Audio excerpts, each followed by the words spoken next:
Welcome back to In-Game Chat. Rob, let's discuss the recent leaks of Microsoft's court documents here and kind of have a little twist in it. I know we talked about how Microsoft had ambitions of purchasing Nintendo. What if that was the case? What if Nintendo was purchased by Microsoft? How would that look like? What do you think? I don't hate the idea Really? of getting a Game Pass of Nintendo games. Like, imagine if you just download Mario Wonder next week or next month when it comes out, and you just have it on your Switch. That's nice. That you can't tell me that it is a good idea, right?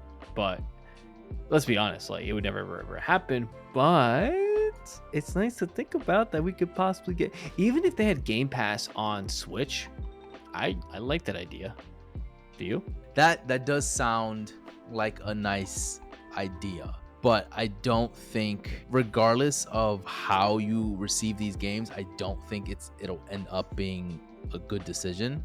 My thing is, for me, I feel like Microsoft is spreading themselves too thin, where Buying they're everyone.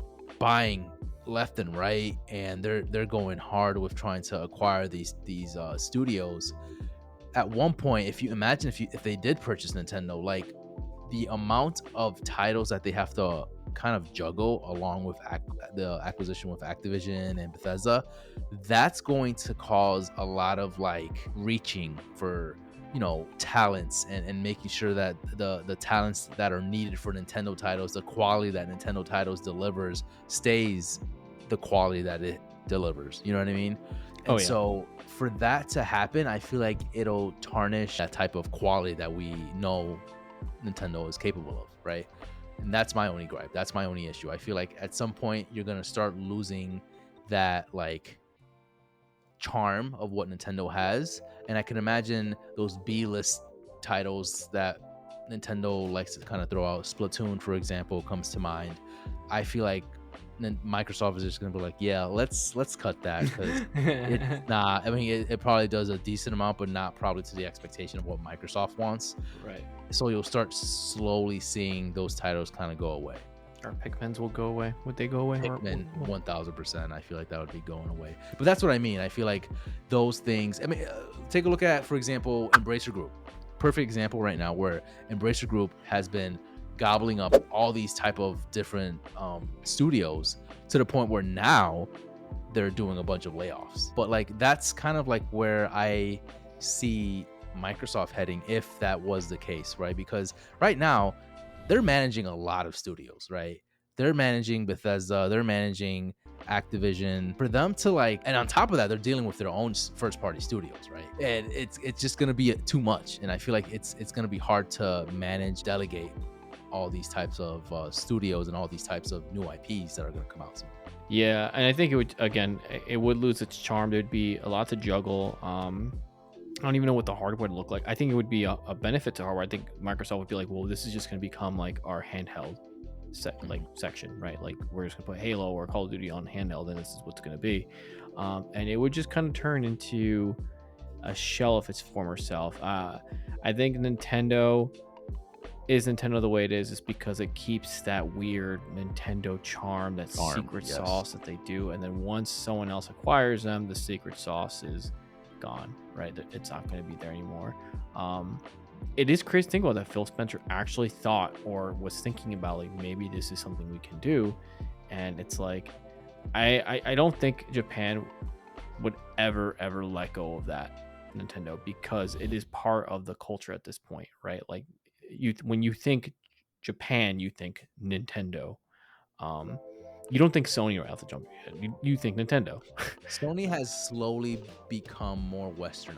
Yes, 100%. I mean, they even had a Japan Studios, for God's sakes. They closed that down. But now they've kind of moved into more of the Western category. But I think you made a great point where Japan, right, the culture in Japan, I don't see that going too well with having a westernized studio purchasing a Japanese studio.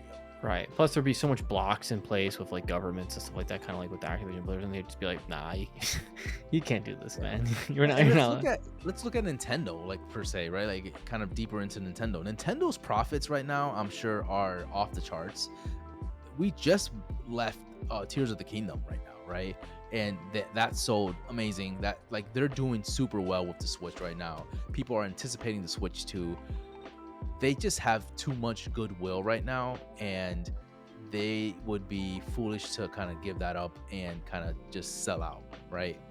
I can never see that happening. I don't think Sony or I don't think Nintendo would ever do that, because they're just doing too good right now with profits, and as far as like new gen hardware, the titles that they're coming out with. As soon as what was it called? New Horizons came out, that like catapulted that title to like A tier, right? And that sold close to like what Mario Kart 8 is selling right now. It's like at 40 million or something. Thing is, they're working with really old hardware, really old games that are not running. Like the games themselves are kind of like outdated in a sense, but they're, again, Mario Wonder coming on a Switch, and it's an older hardware, and it's a game that we've played kind of before, but it's new-ish with the same type of graphics and same processing power, same frames. Whereas when you're in PS5 or PC or Xbox Series X, you're like, how many frames am I getting? How many frames am I getting? How many frames?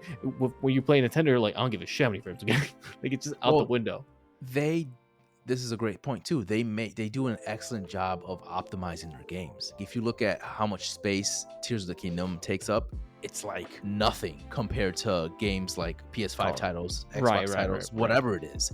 They're putting out like 2 gigs, 3 gigs, 5 gigs, whatever it is. I don't know the numbers, but it is astronomically lower than what you're getting on obviously other consoles. But they just know how to optimize their games. Look at Microsoft. Pokemon. Pokemon. Okay. Scarlet Violet. All right. To be fair, that's the Pokemon company.